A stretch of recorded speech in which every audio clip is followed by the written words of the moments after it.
Almost from the onset of the coronavirus epidemic in the United States, New York has been described as the epicenter of the outbreak, and Elmhurst Hospital in Queens, the epicenter of the epicenter. Obviously, Elmhurst Hospital in Queens is right now the epicenter within the epicenter. Elmhurst Hospital is the epicenter of the epicenter. And Elmhurst Hospital is really at the center of this crisis here in the city and in the country, with doctors desperately trying to keep up with the growing number of patients as supplies dwindle. And you see the black body bags? You say, what's in there? It's Elmhurst Hospital? Must be supplies. It's not supplies, it's people.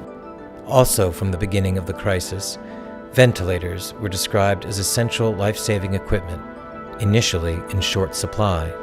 You picked the 26,000 people who are going to die because you only sent 400 ventilators. I knew that every person who needed a ventilator and didn't get one would die. But why does New York, and Elmhurst in particular, appear to have been hit so much harder than other places in the United States? And were ventilators ever the right approach to treating COVID-19, especially once we realized that 60 to 90% of those vented do not survive? The experience and observations of nurse Erin Olszewski seem to offer some answers to these pressing questions, while simultaneously providing frontline information about a number of other hot-button topics, including the disproportionate number of COVID deaths among Americans of color, the distortion surrounding do not resuscitate orders, the disregard for personal protective equipment standards, and the clustering of COVID positive with COVID negative patients, which she witnessed again and again, and the tremendous amount of nosocomial or hospital-acquired infections that resulted. Perhaps most urgently of all, she speaks of the therapies and protocols employed in her home state that did work. Erin was brought from Florida by a service funded by the Federal Emergency Management Agency. She spent almost a month at Elmhurst. What she saw there compelled her to become a reporter and whistleblower alongside her already extensive nursing duties. She made recordings, posted warnings on social media, and spoke through proxies about the nightmare conditions she witnessed. Erin was raised in Wisconsin and enlisted in the Army when she was 17, just before 9/11. She deployed in support of Operation Iraqi Freedom in 2003. Part of her duties involved overseeing aid disbursement and improvements to hospital facilities. While in country, she received the Army Commendation Medal for meritorious service and was wounded in combat. Erin eventually retired as a sergeant and became a civilian nurse in 2012. A mutual friend who was helping her make hidden camera recordings introduced us to Erin. After working a long shift at the hospital, she agreed to do an impromptu interview in her room at the Marriott Marquis overlooking Times Square. We encourage the viewer to leave aside their preconceptions about the nature of what is happening, to hear firsthand from an eyewitness who at great personal expense and without political prejudice of any kind now openly reports what she discovered in the hopes that the information will be put to good use to save lives. She began by telling us one of her most disturbing findings, that people who had repeatedly tested negative for COVID were being described as COVID confirmed. Okay, so if you look close, I'm in my patient's chart. I am pulling up like their laboratory results. So if you look here, you'll see COVID-19 bioreference lab. Here are the test results. As you can see, 5/1/2020 at 17:16, not detected. They test for a second time, 5/4/2020 at 17:59, not detected. So both of those are negative. Scroll up to the top. This is my patient. They are on a vent and they are being called COVID-19 confirmed. Droplet in contact and eye protection. So this person is droplet and eye COVID confirmed. Positive A, click, not detected. No resulting lab available. Oh, pretty good. while Erin was using her hidden camera to document another chart showing a patient with negative test results who nonetheless was labeled COVID confirmed, another travel nurse entered the room. They began to discuss what Erin was seeing. If it says bioreference, That's that means here. it's done here. So not detected here, but So it's presumptive. Now, they're all... They are detected if they're saying it's positive. Not detected. But it's not What does that detected. say? What does that mean? So I was... You said that they were vented immediately upon being brought in, is that? Yeah, so the thing is they're coming in with difficulty breathing, and a lot of these patients are really coming in with anxiety because they're scared.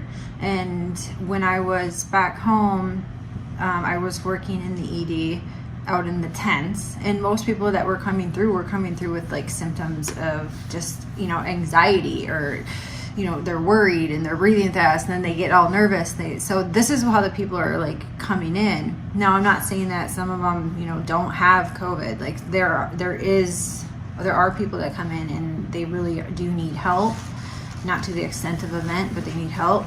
But these other people, like this person who wasn't COVID multiple times, and a lot of them are on either Medicaid or Medicare. They're poor. They're from, a lower class. We're at a public hospital. They need the funding. So take them. They take them. And they tell them pretty much that if they don't get on a vent, then they're probably not going to survive. But the reality is, if they get on that vent, the likelihood of them walking out the hospital is slim to none. And can I ask you, what PEEP are they on, and is that being mandated or specified what the pressure is on the vent? Here's the thing with this. So you don't have actual doctors that know critical care, ICU doctors on these floors. There's a dentist, and there are residents with these. So residents are essentially students, and they have no idea what they're doing. Like I had to police a resident because he wrote an order for me to run Versed, which is a medicine that you have to be very careful with because it can kill someone, at like quadruple the speed of what you should be running it at the dose. And had I not known that, then I would have easily killed the patient, and it would have been okay under their COVID standards. So everything is kind of a wash. Nobody's held accountable for anything, and these people that are at vents are essentially being like, these residents are like practicing their skills on them. So they're practicing central lines, they're practicing like invasive procedures that are really unnecessary. What is the percentage of Black, Latino, white? What's the racial composition? Hispanic and Black for the majority. And what's the age And range? Asian. And Asian. And what's the age range? 20-year-olds all the way up to 70, 80-year-olds. Very few, I should say very few 80-year-olds, but the majority of people, I would say, are in their 40s or 50s. Wow. And what percentage of the people that are in there would you say actually have tested positive for COVID? Half. Probably half. But everyone is being treated as though... The entire hospital is COVID. So half the hospital is not COVID, but they're on COVID floors. So let me just ask you about nosocomial infection. So you're saying they're putting non-COVID or COVID rule out with definite COVID patients? Yes. So I was only wondering, because I was looking at all the patient rooms, and this patient is in with a non-COVID. I don't understand why they're doing that. I know. There's 4 patients in a row here Yeah. on COVID. And this is supposed to be the COVID place. Yeah. Because 7th floor, they've shut it down. That's and right. they cleaned it. I'm confused. And then they're going to have non-COVIDs there. Yeah. This is going to be the only COVID, so they shouldn't put any non-COVIDs here. Well, that's what they've been doing. They're banking on the fact that they'll get it because they're already immunocompromised. So and they'll put them in the same room. So there's double rooms. So you have a COVID with a non-COVID. They don't even care. We have enough rooms where they can be separated now because it's not as busy as it was, 4 weeks ago. But they don't care. They're just putting them together. I have that right now happening. And like the guy over in, I had two 26 yeah, that were two negatives. and they end up positive. Like the guy over in 29, I had him upstairs because I was on CCU before it. Yeah. And he came in with a stroke.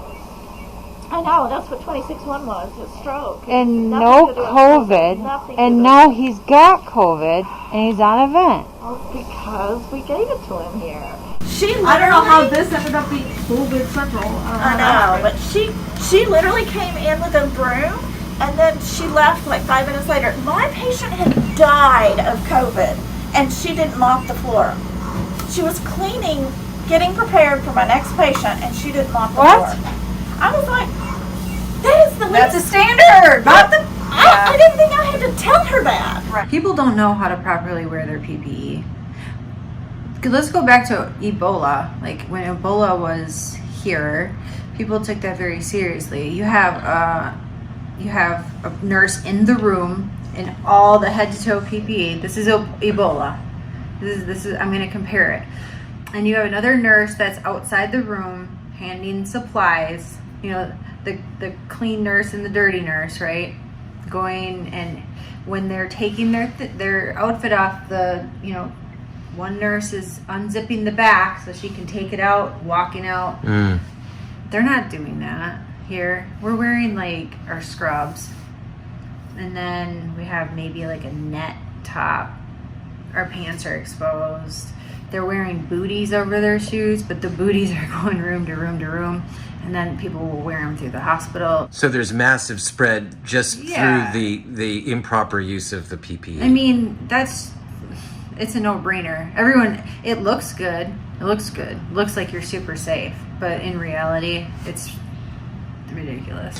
So you'll go room to room. You'll maybe take that top off, put a new top on, but the rest of you is still exposed. But I mean, why are they doing this? I You know? know. Suspected, and then there's like,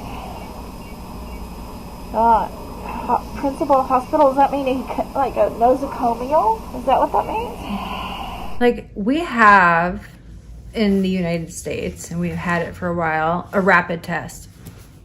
It's 45 minutes. Do you have COVID? Don't you?